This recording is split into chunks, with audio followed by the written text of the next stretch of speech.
Singletur er et rejsekoncept for folk, som ikke ønsker at rejse alene, men gerne vil dele nogle oplevelser sammen med andre. For mig har rejserne med singletur betydet, at jeg har fået meget mere glæde ind i mit liv faktisk, og jeg har fået et kæmpe netværk derhjemme. Vi har lavet nogle arrangementer sammen og taget at danse sammen og planlægger de næste ture. Så det har været en kæmpe inspirationskilde for mig. Club La Santos er for mig det bedste sted at lave de her ture. Vi kan være ude i kajak, vi kan cykle, vi kan vandre, vi kan lave alt muligt her.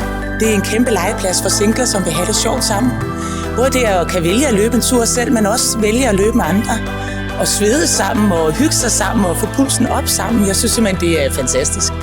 Der er nogen, der løber hurtigt, der er nogen, der løber langsomt, men vi er en gruppe, når vi løber sammen. Alle ud, alle hjem. Det kan jeg rigtig godt lide. Det bedste ved singletur, det er helt klart, at du er en gruppe, som er afsted, og du aldrig er alene. Når man kommer herned, så bliver man mødt med åbne arme, og alle folk er glade og smilende, og det er en fed oplevelse.